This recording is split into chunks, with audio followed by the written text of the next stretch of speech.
Foundations of Shintoism before the birth of Japan. The following is an interpretation of the foundations of Shintoism. I have followed the line of Tenrikyo because it falls in line with my own personal persuasion. It is important to elucidate that I will approach this video essay on the Shinto Pantheon from this sect of Shintoism's perspective. Tenrikyo is a religion that was founded during the 19th century in the year 1838 on December 12th in accordance with the Gregorian calendar. Tenrikyo was founded by Nakayama Miki, who has been venerated by her followers at the shrine of God known as Oya-sama. Oya means parent in Japanese. The religion is known as one of the 13 new sects of Shinto that came about in the era in question. The new religions that were founded in Japan at this time are often referred to as the Shin-shukyo. Although it was recognized as a Shinto religion at the start of the Meiji era, the followers of this religion do not usually regard themselves as explicitly Shinto. This is for a number of reasons. Although the religion is not specifically monotheistic or polytheistic, it has a core tenet, which is that there is only one creator. That creator is the parent God. Tenrikyo does not assign a gender to God and emphasizes that the creator parent God has both maternal and paternal features. This differs from other Shinto teachings, which have a much broader and wider conception of our relationship with God, or rather, the gods. It also brings the essence of the Bahai teachings in the sense that God is our creator and emphasizes equality among women and men.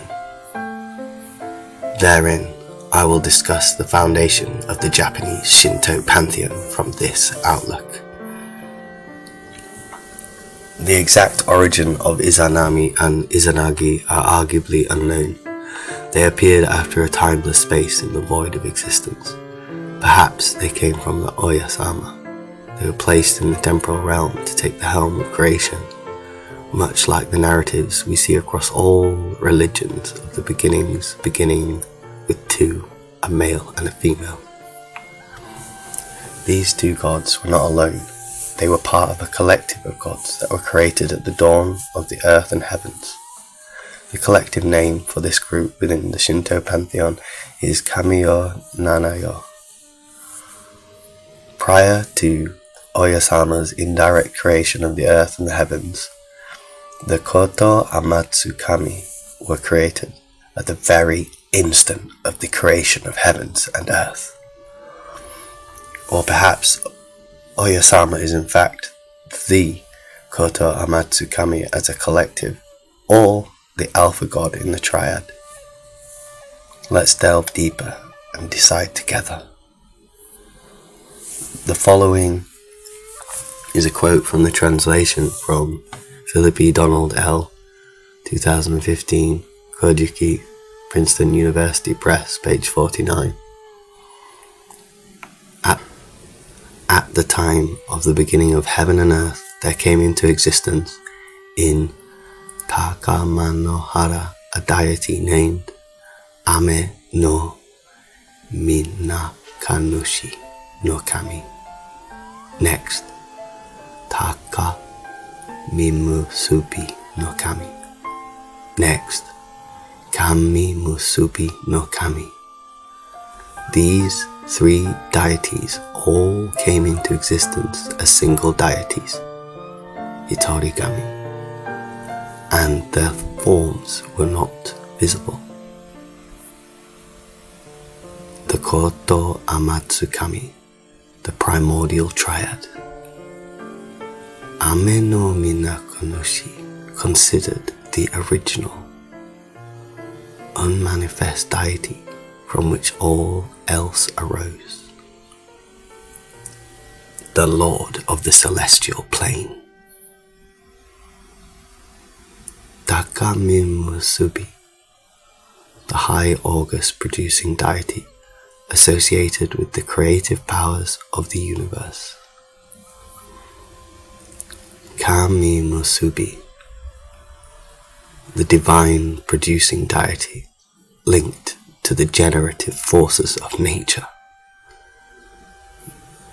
These three deities emerge from the formless void to initiate the creation of the cosmos. They are known as the highest, most abstract kami in the Shinto Pantheon. There are comparisons to draw between the Shinto primordial triad and the concept of the Holy Trinity in Christianity. There are some notable similarities and differences between these two important triadic divine structures. Similarities. Both represent the ultimate source of creation and the divine origin of the cosmos. The triadic structure symbolizes a unity of divine essence, power, and purpose. The three figures within each triad are seen as distinct, yet interconnected. Differences. The Shinto Triad of Ameno Minakanushi, Takamimusubi, and Kamimusubi are considered separate, co-equal deities. In contrast, the Christian Trinity consists of a single God manifested in three distinct persons. The Shinto Triad represents abstract, impersonal creative forces, whereas the Christian Trinity includes the personal figures of the Father, Son, and Holy Spirit. The Shinto Triad is the starting point of the Pantheon, whereas the Christian Trinity is the supreme and only divine entity. Although, when we factor in the archangels and lesser angels and draw comparisons, the similarities are clearer, especially when we consider the definition of kami. The concept of kami is broader than that of a simple god. A famous Japanese scholar, Motori Norinaga, gave the following definition. Any being whatsoever which possesses some eminent quality out of the ordinary and is awe-inspiring is called kami. This quote is from Robert S. Gore, Kami and Daimon, a cross-cultural reflection on what is divine. Volume 49, page 63, the University of Hawaii Press. The relationships between the Shinto triadic figures are less clearly defined compared to the Trinitarian concepts of the Father, the Son, and the Holy Spirit. Although, when we factor in the fact that Christianity has evolved over years due to Christianity being developed by monks, again, the similarities remain. Therein, the triad bears resemblance to the Trinity, coming into being amid the chaos of the primordial state of the universe. Although the Trinity is beyond time and space, we can see the symbiotic relationship between the gods of Shinto, kotoamatsukami, and the fact they were born from no one speaks volumes about the state of the heavenly realms in Shintoism. Incidentally, any die-hard Naruto fan will know the term kotoamatsukami from the show. What comes next is a line of kami with a clear lineage, i.e. they are created through marriage and procreation. The kotoamatsukami went on to create the first generation of deities or deities with clear gender roles, i.e. Izanagi, the male, and Izanami, the female. Izanagi and Izanami are often the starting point for discussions about the origin of Japan and Shintoism. As you can see from this discussion, they stem from the Shinto Triad. So now we can see a deeper perspective on Shinto beliefs, which arguably bear resemblance to the concepts in the West. One could argue that a common human experience of the divine is something that must be an overarching theme in human existence. Incidentally, we will see later that the tale of the death of Izanagi, the female, and the attempted rescue of her by her husband, Izanagi, bears resemblance to Orpheus and Eurydice.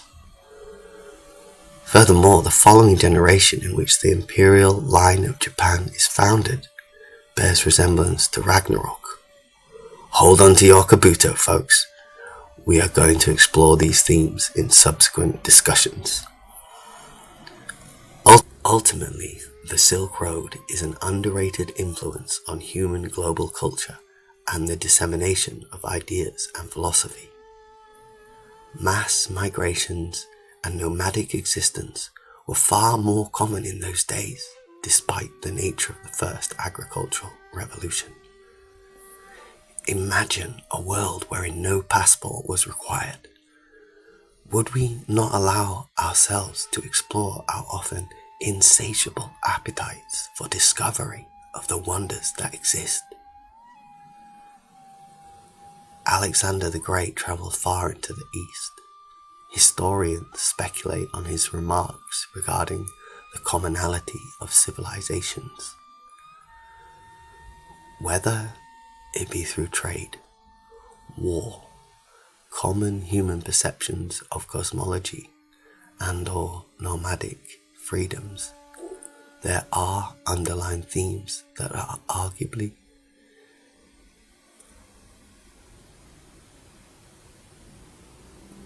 something that connects humanity throughout history.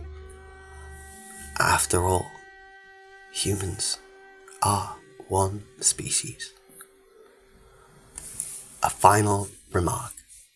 The triad of Shinto known as kotoamatsukami, which is often spearheaded by the ostensible alpha god Ame no Minna Kanushi, from whom all things came, is significant for Shinto followers and is arguably an important aspect of the divine progressive revelation handed to humanity over time.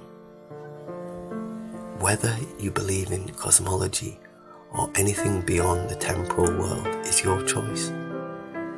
Alas, you should be able to at least see a commonality in human interpretation across the world and potential avenues for the dissemination of ideas. For more about the principle of progressive revelation, check out the Baha'i Faith on their baha'i.org site, link in the description. Thanks for listening this far. If you haven't already, please like and subscribe. Jane.